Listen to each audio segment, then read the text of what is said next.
Kanchipuram వకుడా silks నాణ్యత మా ప్రాధాన్యత. మదీనాగూడ, మియాపూర్, హైదరాబాద్ లో త్వరలో శుభారంభం.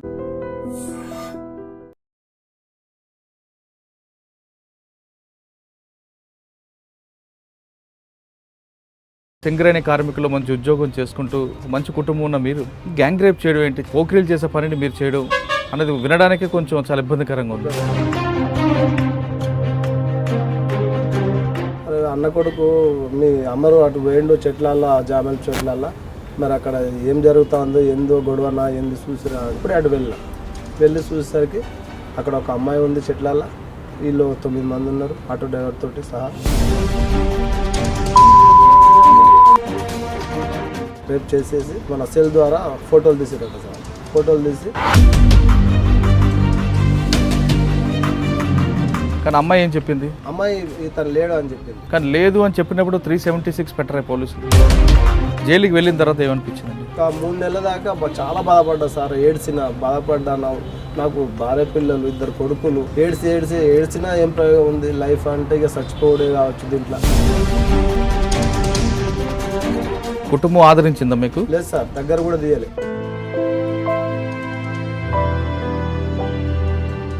కానీ మీ అన్నయ్య కొడుకు మీకు ఏం చెప్పారు? అమ్మాయి బలవంతంగా తీసుకొచ్చి రేప్ చేయడం తప్పే కదా? బలవంతంగా ఎవరు తెలియదు సార్. ఆమె హ్యాపీగా వచ్చింది. ఆమె బయట తిరిగే మనిషే సార్. అంటే మీ వ్యక్తిగత విషయం పక్కన పెట్టి, మీకు ఉద్యోగం పోయిందనే విషయం పక్కన పెడితే, ఒక అమ్మాయిని ఆ విధంగా తీసుకెళ్లడం, మీ అన్న కొడుకు చేయడం అన్నది, లేదా మిగతా వాళ్ళు చేయడం అనేది తప్పు అంటారా, రైట్ అంటారా? నా వరకు అయితే ఆమె ఇష్టంగా వచ్చింది సార్. ఒక వేసి లెక్క వచ్చింది సార్ ఆమె.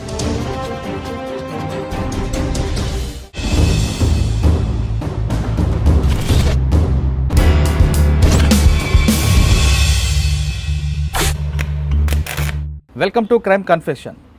శనికావశంలోనో తెలుసో తెలియకో నేరాలు చేసి జైలుకి వెళ్ళి పశ్చాత్తాపడి తిరిగి జనజీవన కలుస్తున్న వాళ్ళని పరిచయం చేసే ఈ కార్యక్రమంలో ఈ వారం మన గెస్ట్ ముక్తార్ ఒక గ్యాంగ్ రేపులో జైలుకి వెళ్ళి బయటకు వచ్చిన తర్వాత అతని సొసైటీ ఏ విధంగా ఆదరించింది, ప్రస్తుతం ఏ విధంగా ఉన్నారు, జైల్లో ఉన్నప్పుడు అతని కుటుంబ సభ్యులు ఏ విధంగా బాధపడ్డారు, అసలు ఇంతకీ అతను గ్యాంగ్ రేప్ చేశాడా లేదా అనే విషయాల్ని ముక్తార్ అంటే తెలుసుకుందాం. ముక్తార్, నమస్తే అండి.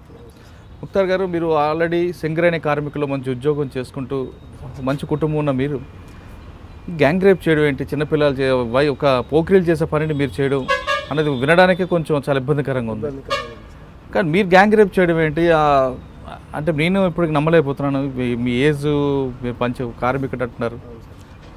నిజంగా గ్యాంగ్ రేప్ చేశారా, లేదా మీరు అందులో మీకు ఏదైనా తప్పని పరిస్థితుల్లో వెళ్ళారా, లేదా పోలీసులు బలవంతంగా పెట్టారా అన్న విషయాలు చెప్పే ముందు ఒకసారి మీ ఫ్యామిలీ బ్యాక్గ్రౌండ్ చెప్పండి. మా ఫ్యామిలీది ఏం లేదు సార్. మేము 4 అన్నదమ్ములు సార్. మొత్తం 4 అన్నదమ్ములల్లో 2 చనిపోయారు సార్.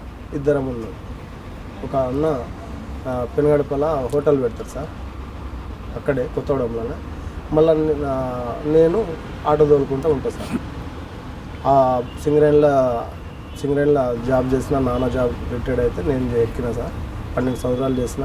ఆబ్సెంటిజంలో ఫ్రెండ్ సర్కిల్లో తిరిగి డిస్మిస్ అయినా సార్. ఆ తర్వాత ఒక ఆటో కొనుక్కొని భార్య పిల్లల్ని సాగుకుంటా హ్యాపీగా ఉన్నా సార్. ఇంటికి వచ్చిన సార్ మధ్యాహ్నం 12:30, 1 గంట అవుతుంది. రాగానే మా వదినే ఏం చేసింది, మా 2వ వదినే, అన్న కొడుకు మీ అమ్మరు అటు వేయండు చెట్లల్లో, జామల చెట్లల్లో, మరి అక్కడ ఏం జరుగుతుందో ఏందో గొడవనా ఏంది చూసిరా అంటే, నేను అప్పుడే ఇంట్లో కూడా అడగలేదు సార్. ఇక అప్పుడే అటు వెళ్ళి చూసేసరికి అక్కడ ఒక అమ్మాయి ఉంది చెట్లల్లో, వీళ్ళు 9 మంది ఉన్నారు ఆటో డ్రైవర్ తోటి సహా. ఏందిరా ఇదంతా మన వంశంలోనే లేదు, ఇదంతా ఇదేంది దందాలు ఏంది అని చెప్పి కోపం చేసి అన్న కొడుకు, ఇక నేను వస్తాను, నువ్వు పో బాబాయ్, నువ్వు అని వస్తాను పో అని చెప్తే నేను వచ్చేసిన సార్. అంటే మీరు వెళ్ళేసరికి అక్కడ ఒక అమ్మాయి చుట్టూ 9 మంది అబ్బాయిలు ఉన్నారంటున్నారు. అంటే అమ్మాయి ఏడుస్తుందా లేదంటే? హ్యాపీగా ఉంది సార్. అమ్మాయి హ్యాపీగా ఉంది. చక్కగా నేను వచ్చేసిన. అసలు ఏందా ఇది అని చెప్పి వాళ్ళని మందులు ఇచ్చిన. బయట వాళ్ళు, మా ఏరియా వాళ్ళు కాదు సార్, కొత్తగూడెం వాళ్ళు, మేము రామవరం. వాళ్ళని మందులు ఇచ్చేసరికి ఏం లేదు అన్న, డబ్బులకు మాట్లాడుకొని వచ్చింది అని చెప్పి అనగానే, ఇక మీరు చెడింది కాక మా వాడిని కూడా చెడగొడతారని చెప్పి వాళ్ళకి కోపం చేసి నేను చక్కగా ఇంటికి వచ్చేసి అన్నం తిని మళ్ళీ ఆటోకి వెళ్ళిపోయాను సార్. ఆటోకి వెళ్ళిపోయాక వీళ్ళు ఏం చేశారంట, ఆ అమ్మాయికి 3-4 బలాత్కారం రేప్ చేసేసి మన సెల్ ద్వారా ఫోటోలు తీసారట సార్. ఫోటోలు తీసి ఆ సెల్ జేబులో పెట్టుకొని బయటికి వెళ్ళిపోయారు. ఎవరు ఆ అమ్మాయికి మళ్ళీ ఇంటికాడ దింపేసారు. ఆ అమ్మాయి ఏమన్నది, ప్రెగ్నెంట్ అవుతుంది మా ఎట్లా అని చెప్తే టాబ్లెట్లు కూడా ఇప్పించారట సార్. వీళ్ళు టాబ్లెట్లు కూడా ఇప్పించేసి ఇంటికాడ సాగనంపారు. అమ్మాయి హ్యాపీగా ఉంది, డబ్బులు తీసుకున్నది, టాబ్లెట్లు తీసుకున్నది, అంతా ఓకే సార్. ఈ సెల్ ద్వారా ఫోటోలు తీసినాయి చక్కగా. అది ఒక 3-4 నెలల తర్వాత ఒక పెళ్ళిలో పోయింది సార్. ఈ మహమూద్ అంటోడు ఒక పెళ్ళిలో పోయిండు. పోతే ఆ పెళ్ళిలో ఆ సెల్ పోయింది సార్. అదే సెల్ వాళ్ళు ఎమ్మడే డిలీట్ చేస్తే మంచిగా ఉండు సార్. డిలీట్ చేయలే, అదే సెల్ పోయింది. అది ఎవరికి దొరికింది, ఒక సిడీలు తయారు చేసి అమ్మే వాళ్ళకు దొరికింది. అది మీ పాపానికి అక్కడ పడింది బ్రేక్. అది వాళ్ళు సిడీలు తయారు చేసి ఎన్ని అమ్మిరో ఏందో తెలియదు సార్. అది మెల్లమెల్లగా పోలీసు వాళ్ళ చేతికి వెళ్ళిపోయింది. అది అసలు ఈ అమ్మాయి ఎక్కడ, వీళ్ళందరూ ఎక్కడ, మొత్తం ఎంక్వైరీ చేయండి అంటే అది అంతా అయ్యేసరికి 2 సంవత్సరాలు పట్టింది సార్. 2 సంవత్సరాల తర్వాత బయటపడ్డది సార్. అంతా అందరిని పట్టుకొచ్చి ఇక అందరిని కొట్టి ఓపిస్తా అంటే ఈ అమ్మాయి కూడా చెప్పింది సార్ నా గురించి. ఇతను ఉన్నాడా అంటే లేడు అని.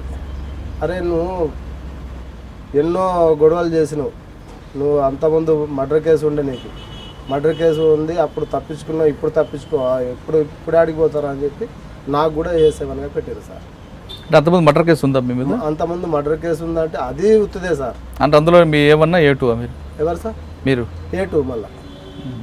అది ఉత్తుదే. అది చేసినోడు వేరే అతను.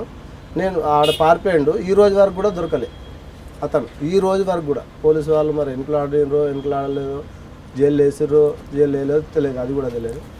అతను నేను శిక్ష అప్పుడు జడ్జికి మొత్తం ఎప్పుడు పోయినా సార్కి దండం పెట్టి ఇట్లా నా బాధలన్నీ చెప్పుకున్నా. అయ్యా నాకు మా లాయరే కొట్లాడి మాకు చెప్పారు. లాస్ట్కు నీ కేసు కొట్టివేయడం అని చెప్పారు. చక్కగా దండం పెట్టి బయటపడ్డా సార్. అప్పుడు దానికి ఇగో మొన్న జరిగిన దానికి ఇప్పుడు నీకు దీంట్లో వేస్తారా అని చెప్పి పోలీసు వాళ్ళు అనవసరంగా నన్ను ఇరికిచ్చి జైల్లోకి తోలేదు సార్. వాళ్ళందరికంటే నాకే ఎక్కువ దెబ్బలు కొట్టింది సార్. అరే నేను చేయలేదు సార్, నేను ఎటువంటి తప్పు చేయలే. నేను చేసిన వాళ్ళైతే నేను అక్కడికి ఎందుకుంటా, వాళ్ళని మందలిచ్చే నా పిల్ల అన్న కొడుకు అయితే అన్న కొడుకు ఉన్నాడు కాబట్టి నేను పోయినా. దాని గురించే నేను మందలేయడానికి పోతే నన్ను అనవసరంగా ఇరికిచ్చి నా ఉద్యోగమే నాశనం చేశారు. ఇటు బాయ్ ఉద్యోగం పోయింది నాకు. అంతా ఎటు కాబట్టి పిచ్చోడిని చేశారు నాకు. ఇప్పుడు ₹1,00,00,000 పెట్టినా నాకు ఉద్యోగం రాదు. అది మళ్ళీ మా నాన్న జాబ్ అది అని చెప్పినా కూడా ఇన్లే సార్. కానీ మీకు పెట్టిన కేసులో 376, కిడ్నాప్ 366 అంతే. రెండు పెట్టారు. ఒక 5-6 పెట్టారు మొత్తం. జిల్లా కోర్టులో లైఫ్ పడ్డది సార్. హైకోర్టులో 10 సంవత్సరాలు. కానీ మీరు అబద్ధం చెప్తున్నట్లుగా నాకు అనిపిస్తుంది. 376, 366 పెట్టారు. మీరు అక్కడ రేప్ చేయలేదని మీరు చెప్తున్నారు. అవును సార్. కానీ అమ్మాయి ఏం చెప్పింది? అమ్మాయి ఇతను లేడు అని చెప్పింది. లేదు అని చెప్పినప్పుడు మీ మీద రేప్ కేసు ఒక్కనికే కాదు సార్, ఇంకో 4-5కి లేరని చెప్పింది. కానీ లేదు అని చెప్పినప్పుడు 376 పెట్టరా పోలీసులు? అది తెలియదు సార్. మీరు మీ వదిన చెప్తేనే మీరు వెళ్ళారు. అవును సార్. 1, 2 మీరు వెళ్ళేసరికి అక్కడ అమ్మాయి ఉంది, చుట్టూ 9 మంది ఉన్నారు. అవును సార్. అంటే మీరు ఆటోలో మీరు తీసుకెళ్ళలేదు, మీకు రోల్ లేదు, లాస్ట్లో మీరు వెళ్ళారు. కానీ మీకు పెట్టిన సెక్షన్లో మాత్రం 376, 366 పెట్టారు. అంటే మీరు బలవంతంగా తీసుకువెళ్ళి పెట్టారు సార్. నా ఒక్కనికి అందరికి అంటే వాళ్ళందరూ ఉండొచ్చు, కానీ మీరు లాస్ట్లో వెళ్ళారు కాబట్టి మీ మీద 2 సెక్షన్స్ రావు కదా. లాస్ట్లో నేను పిలవంగానే వెళ్ళిపోయినా సార్. అంటే మీరు వెళ్ళిన తర్వాత కూడా కంటిన్యూ అయ్యారు వాళ్ళు? నేను వెళ్ళొచ్చిన చెప్పి మందలిచ్చి వాళ్ళకు వచ్చేసిన సార్ నేను. కానీ మీరు పెద్ద మనిషిగా వాళ్ళని అప్పుడే తన్ని పంపించుంటే ఈ ప్రాబ్లం ఉండేది కదా. మీదకి వాడు కొట్టిన అన్న కొడుకు అని చెప్పి చల్ అంటే ఆతోహం చలో అని చెప్తే నేను ఇక వచ్చేసిన సార్. ఇక అక్కడ బాగుండదు నేను అని చెప్పి వచ్చేసిన సార్. ఇక నేను వస్తానా పద అని చెప్పారు. నేను వచ్చేసిన సార్ నేను డైరెక్ట్. కానీ మిగతా వాళ్ళు వచ్చేసి నేను డైరెక్ట్ ఆటోకి వెళ్ళిపోయినా. ఇంటికి వచ్చి మళ్ళీ మీ వదినకి చెప్పారా మీ అబ్బాయి అక్కడ ఉన్నాడని? అవును సార్. చెప్పారా రిటర్న్లో?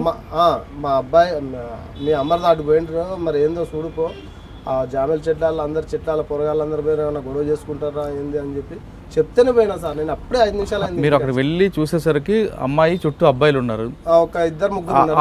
అందరూ ఆ గుట్ట ఎక్కి కూర్చున్నారు. ఆ విషయం వచ్చి మీ వదినకి చెప్పారా అంటున్నాను? అట్లా అని చెప్పలేదు సార్. గలీజ్గా ఉంటుంది, ఇక వదినతోటి తల్లితోటి సమానం, మా దాంట్లో దీవెన తీసుకుంటాం సార్, తల్లికి అని చెప్పి దీవెన తీసుకుంటాం. ఇక ఎట్లా చెప్పాలని నేనే కడుపులో దాచుకున్నాను. అది నాకు తప్పు అయిపోయింది సార్. అది కానీ అమ్మాయి ఏం చెప్పింది? మీరు కూడా రేప్ చేశారని చెప్పింది? లేదు, చెప్పలేదు సార్. అవును, చెప్పలేదు ఆయన. అరే ఎస్ఐ గారు, ఎస్పీ సారు అప్పుడు ఏమంటారు, అరే ఆ మర్డర్ కేసులో తప్పించినావు గారా, ఇప్పుడే ఆడిపోతావు, ఇప్పుడు దొరికినావు గారా అని చెప్పి నన్ను అనవసరంగా ఇరికిచ్చి నా ఉద్యోగం మొత్తం నాశనం చేశారు సార్ నాకు. ఓకే, కానీ చెయ్యని నేరానికి మీరు రెండోసారి జైలుకి వెళ్ళారు మీరు చెప్తున్నారు. మొదటిసారి 302లో A2, ఇప్పుడు 376లో A7. జైలుకి వెళ్ళిన తర్వాత ఏమనిపించిందండి? ఒక 3 నెలల దాకా చాలా బాధపడ్డా సార్. బాధపడ్డా. నాకు భార్య పిల్లలు, 2 కొడుకులు, నా అత్త, నా ఫ్యామిలీ మొత్తం, నా అన్న, తమ్ములు, వదినలు, అక్క బిడ్డలు, చెల్లెళ్ళు మొత్తం ఏడ్చినా ఏం ప్రయోగం ఉంది? లైఫ్ అంటే ఇక చచ్చిపోవడే కావచ్చు దీంట్లో. ఇక వస్తానో రాదో, నాకు అసలు బయటికి వెళ్తానో వెళ్ళను అని చెప్పి ఒక 6-7 నెలలు బాధపడ్డా సార్. టోటల్ 6-7 నెలలు బాధపడి ఇక మొత్తం గుండె రాయి చేసుకొని ఇక అట్టే ఉంటే బాగుండదు అని చెప్పి ఏదో ఒక పని కార్పెంటర్ల సబ్బుల ఫ్యాక్టరీ పోయినా సార్. అందులో కొన్ని రోజులు సబ్బులు నేర్చుకున్నా, సర్పు చేస్తా, సబ్బులు చేస్తా, రిన్ సబ్బు కూడా చేస్తా సార్. ఇదే నేర్చుకున్నా. మళ్ళీ కార్పెంటర్లో పోయి బీరువాల పని నేర్చుకున్నా. మళ్ళీ ఇంకో ఏంటంటే పొద్దుగాలనే 3,000 మందికి రొట్టెలు చేసినాం సార్. నైట్ 12 గంటలకు లేచిపోయి రొట్టెలు చేసినాం. చేయి నుంచి చేసినాం. ఈ మధ్యలో మిషన్ వచ్చింది సార్. చేయి నుంచి 3,000 మందికి రొట్టెలు చేసి అందరికి టిఫిన్ పంచినాం సార్. ఇవి అట్టిగా మళ్ళీ అది చేసింది కాక కొన్ని రోజులు అందరికీ సాఫ్ సఫాయి చేయించుకుంటా బార్డర్గా కొన్ని రోజులు చేసిన సార్. ఇక నాకు శిక్షాకాలం దగ్గర పడ్డది. హైకోర్టులో దేవుని వల్ల శిక్ష అయింది సార్. శిక్ష అయి బయటపడ్డా సార్. నాకు ఒక దారి ఉందని చెప్పి ఆ 1000 దేవుళ్ళకి మొక్కుకున్నా సార్. లైఫ్ పడిందా మీకు? ఫస్ట్ జిల్లా కోర్టులో లైఫ్ పడ్డా సార్. హైకోర్టులో శిక్ష అయింది సార్. శిక్ష అయిందా? అవును సార్. ఓకే, కానీ మీరు చెప్తున్న ఇంట్లో బాధితురాలు మీరు రేప్ చేయలేదని చెప్తున్నారు. అవును సార్. కానీ సాక్ష్యాలు లేవు సార్. కానీ మీ మీద రేప్ కేసు పెట్టారు. మరి కోర్టులో జడ్జికి చెప్పొచ్చు కదా, మీరు నేను తప్పు చేయలేదు, ఆమె కూడా చెప్తుందని. చెప్పినా సార్. అట్లా నువ్వు మళ్ళీ చెప్పినావంటే నీకు మళ్ళీ కొడతాం అని చెప్పి బెదిరిస్తారు సార్ మన పోలీసు వాళ్ళు. ఎవరు అప్పుడు పోలీసులు? గుర్తుంది సార్ నాకు. ఎస్పీ సార్ అయితే, ఎస్పీ భగవత్ సార్ అయితే గుర్తుంది. మళ్ళీ ఇంకా ఎస్ఐ ఎవరో గుర్తులేదు సార్. భగవత్ సార్ ఏమన్నారు? సార్ ఏమన్నారంటే, ఈడు పాత రౌడీ షీటర్, ఈయన మర్డర్ కేసు ఉంది, అప్పుడు కొట్టు వేయించుకున్నాడు, ఇప్పుడు దొరికిండు అని చెప్పి అచ్చిరాని మాట చెప్పింది సార్. ఇది ఆయన హిందీ ఎక్కువ సార్, తెలుగులో అచ్చిరాని మాటలు చెప్పారు సార్. జైల్లో మీరు రొట్టెలు నేర్చుకున్నారు, మిగతా కార్యక్రమాలు తీసుకున్నారు. బయటకు వచ్చిన తర్వాత సొసైటీలో మీకు ఒక రేపిస్ట్గా, ఒక రౌడీగా ముద్ర ఉంది. అవును సార్. దాంతో మీకు ఉద్యోగాన్ని ఇచ్చారా? ఇల్లు దొరికిందా? ఈ ఉద్యోగం ఇయ్యనన్నారు సార్. నువ్వు 3 సంవత్సరాల లోపే అప్లికేషన్ పెట్టాలి. 3 సంవత్సరాలు దాటి ఇవాళ 10 సంవత్సరాలకు వస్తే నేను ఏ విధంగా నీకు ఉద్యోగం ఇవ్వాలని చెప్పి లాయర్ సలహా చెప్పారు సార్. ఇక సరే అని చెప్పి వచ్చేసిన. మీ కుటుంబం ఆదరించిందా మీకు? లేదు సార్, దగ్గర కూడా తీయలే ఫస్ట్. మళ్ళీ బయటకు వచ్చినాక మాకు ఆ డీజీ సార్ దయ వల్ల ఈరోజు మళ్ళీ 12,000 జీతం అని చెప్తే ఆ ఉద్యోగం చేసుకుంటా భార్య పిల్లలతోటి దగ్గర పోయినా సార్. ఏమనలే, ఇక దగ్గర తీసారు. భార్య పిల్లలు హ్యాపీగా ఉన్నాం సార్ ఈ రోజు వరకు అయితే. మీరు నిజం చెప్పండి, అసలు ఆ రేప్ కేసులో మీరు ఉన్నారా లేదంటే? లేదు సార్, దాంట్లో నా ఫోటో కూడా లేదు సార్. దాంట్లో నా ఫోటో లేదు. అమ్మాయి చెప్పింది, 3 సార్లు చెప్పింది సార్ అమ్మాయి. నా గురించి దేవత ఆ అమ్మాయి చెప్పి, ఇతను లేడు సార్, ఇతను లాస్ట్కి వచ్చిండు, వాళ్ళ అబ్బాయికి తిట్టిండు, ఒకటి కొట్టిండు, పోయిండు సార్, ఇతను లేడు అని చెప్పి పుల్ల చెప్పాడు సార్. ఇంతకీ మీ అన్నయ్య కొడుకు రేప్ చేశాడా లేదా వీడియో షూట్ చేశాడా? వీడియో షూట్ చేశారు సార్. అతను చేయలే, ఇంకెవరు చేయలే. ఇంకా 2-3 చేశారు సార్. నేను అక్కడైతే ఇన్వాల్వ్ లేను. వాళ్ళు ఏమేమి చెప్పారో 2-3 చేశారు సార్. కానీ మీ అన్నయ్య కొడుకు మీకు ఏం చెప్పారు? అమ్మాయి బలవంతంగా తీసుకొచ్చి రేప్ చేయడం తప్పే కదా? బలవంతంగా ఎవరు తెలియదు సార్. ఆమె హ్యాపీగా వచ్చింది. ఆమె బయట తిరిగే మనిషే సార్. బయట తిరిగే మనిషి అని చెప్పి వీళ్ళు మనోళ్ళు తీసుకొచ్చిన వాళ్ళు చెప్పారు. ఆమె అగర్సే సార్ నేను చెప్పింది అబద్ధం అయితే ఆ అమ్మాయికి ఇష్టం లేదు సార్. ఆమె వచ్చింది పిల్లలతోటి గడిపింది పోయింది. అదే రోజు మరి తెల్లారు మరి పోలీస్ స్టేషన్ పోయి కంప్లైంట్ చేయొచ్చు కదా సార్. 2 సంవత్సరాల తర్వాత బయట పడ్డాక అప్పుడు తల్లిదండ్రులకు తెలిసిందని చెప్పి ఇక ఆమె నటించింది సార్. 2 సంవత్సరాల తర్వాత అవును వీళ్ళు నాకు రేప్ చేశారు అని చెప్పి అప్పుడు ఆ సీడీలు చూసి అప్పుడు వీళ్ళు ఉన్నారు, ఈయన ఉన్నాడు, ఆయన ఉన్నాడు, ఆయన లేడు, ఈయన ఉన్నాడు, ఆయన లేడు అని చెప్పారు సార్. అంటే ఇప్పుడు మీరు మీ అన్నయ్య కొడుకు కోసం వెళ్ళి మీరు అందులో కేసులో ఇరుక్కున్నారు. అవును సార్. అంటే మీ అన్నయ్య కొడుకు ఆ విధంగా చేయడానికి కారణం చెడు స్నేహమా లేదా అతను కూడా అన్యాయంగా ఇరుక్కున్నాడు అంటారా? అతను కూడా అన్యాయంగానే ఇరికిండు సార్. అతనికి ఉంది దురుద్దేశం ఉందో లేదో నేనైతే గట్టిగా చెప్పలేను సార్. అతను కూడా ఆటో తోలుతాడు.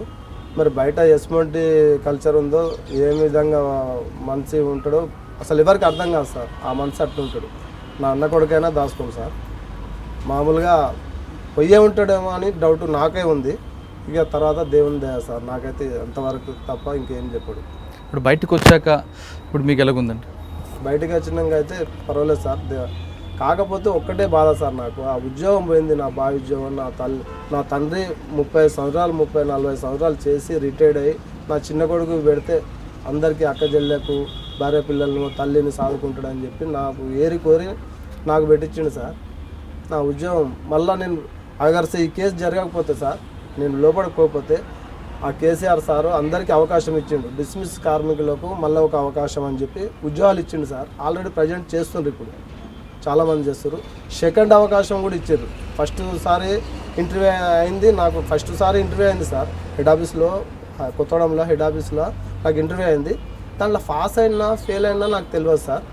ఈ లోపలనే ఈ కేసు జరిగితే లోపడిపోయినా.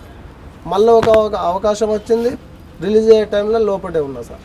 అప్పుడు అవకాశం వచ్చిన బయట ఉన్నప్పుడు బయట వచ్చేది ఉంటే ఉద్యోగం మీద ఎక్కుతుంది సార్. అదే నా బాధ అంతా, ఇంకేం లేదు సార్. అంటే మీ వ్యక్తిగత విషయం పక్కన పెట్టి మీకు ఉద్యోగం పోయిందనే విషయం పక్కన పెడితే ఒక అమ్మాయిని ఆ విధంగా తీసుకెళ్లడం, మీ అన్న కొడుకు చేయడం అన్నది లేదా మిగతా వాళ్ళు చేయడం అనేది తప్పు అంటారా రైట్ అంటారా? నా వరకు అయితే ఆమె ఇష్టంగా వచ్చింది సార్. ఒక వేషి లెక్క వచ్చింది సార్. ఆమె వీళ్ళు అయితే పొరగాళ్ళు అయితే డైరెక్ట్ పోయి అయితే ఎత్తుకు రాలేదు సార్. వీళ్ళు ఏదో రోడ్డు మీద పోయేది ఏదో అని చెప్పి తెచ్చారు సార్. తెచ్చి వాడుకున్నారు. ఆమె వెళ్ళిపోయింది. డబ్బులు ఇచ్చారు, వీళ్ళు టాబ్లెట్లు ఇప్పించారు, అంతా వెళ్ళిపోయింది. మళ్ళీ అట్లేమన్నా ఉంటే బయట ఆమెకు నచ్చని విధంగా వచ్చేది ఉంటే వెంబడి పోయి కంప్లైంట్ చేయొచ్చు కదా సార్. నేను చెప్పే మాట కానీ మీరు అలాగన్నా అది కూడా తప్పే అనేది చట్టం చెప్తుంది. ఇది తప్పు ఒప్పోయిగా నాకు తెలియదు సార్, అంతవరకే నాకు తెలుసు. కానీ ఆ విధంగా చేయడం, సెల్ ఫోన్లో షూట్ చేయడం కూడా తప్పు కదా? అది తప్పే సార్, అట్లా కూడా తప్పే. మీరు అన్నట్లు ఇప్పుడు డబ్బులకి తీసుకొచ్చారనుకున్నప్పుడు సెల్ ఫోన్లో షూట్ చేయడం అనేది 9 మంది పాల్గొనడం చాలా పెద్ద నేరమే కదా. మరి ఆ విషయం మీరు గుర్తించలేదు? వాళ్ళు 2-3 పోయారు సార్, అంతకంటే ఎక్కువ పోలే మనుషులు. నాకు తెలిసిన అందరితోటి అడిగిన సార్, 2-3తోటి. అయితే డబ్బులు తీసుకొని వెళ్ళడం కూడా, డబ్బులు ఇచ్చి వెళ్ళడం కూడా నేరం అనే విషయం నేరమే సార్. మరి మీరు దాన్ని సమర్థిస్తున్నారు? నేనేం సమర్థించలేదు సార్, నాకైతే అంతవరకే. అది ఒకటే నేరం కాదు, సెల్ ఫోన్లో షూట్ చేయడం కూడా పెద్ద నేరం కదా. అవును సార్, అది కూడా నేరమే. సరే, మీరు జైల్లోకి వెళ్ళారు, తెలుసో తెలియకో నేరం జరిగింది, జైలుకి వెళ్ళారు, బయటకు వచ్చారు. మీ అన్నయ్య కొడుకు జైలుకి వెళ్ళారా? అవును సార్, అందరం వచ్చారు. ఆయన ఎక్కడున్నారు ఇప్పుడు? ఎవరు సార్? మీ అన్నయ్య కొడుకు ఆటో తోలుకుంటాను సార్. జైలు నుంచి బయటకు వచ్చాడు? బయటికి అందరం వచ్చినాం సార్. ఇప్పుడు మీరు కుర్రాలకి ఏం సమాధానం చెప్తారు? ఇటు ఏం మెసేజ్ ఇస్తారు? ఇలా చేయడం కరెక్ట్ అంటారా, చేయొద్దు అంటారా? లేదు, కరెక్ట్ అని ఎవరు అన్నారు సార్. నాకు కోడళ్ళు అంటే బిడ్డలే ఉన్నారు, 2 కొడుకులు 2 కోడళ్ళు, వాళ్ళనే బిడ్డల లెక్క చూసుకుంటాను సార్. ఇప్పటికే ఈ రోజు వరకు కూడా డాడీ అని పిలుస్తారు పిల్లలు కానీ నా కోడళ్ళు కానీ. ఈ రోజు వరకు కూడా డాడీ అని పెద్ద కోడలు పిలుస్తుంది, చిన్న కోడలు అని పిలుస్తుంది సార్. నాకు అదే బిడ్డలు అని చెప్పి హ్యాపీగా ఫీల్ అవుతూ ఉంటాను. కానీ పోరగాళ్ళకి ఏం సమాధానం చెప్తారు మీరు? ఇలా చేయమని చెప్తారా, తప్పు అని చెప్తారా? తప్పు అని చెప్తా సార్. చెప్పండి, ఏం చెప్తారు మీరు? తప్పు అని చెప్తే, అరే మేము అనుభవించిన దాంట్లో మీరు ఒక పైసబంధం కూడా కాదురా, ఇటువంటి తప్పులు చేయకండి. ఏదో క్షణిక ఆవేశం మీద ఒక తలకాయ బలగొట్టుడు, ఒక కాలు చేత ఇరగొట్టుడు, ఒక అస్మంటి కూడా అద్దు.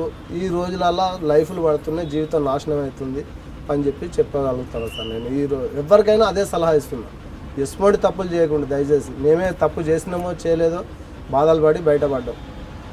మీరు దయచేసి ఎస్మెంట్ తప్పులు చేయకుండా అని అంటున్నా సార్ నేను.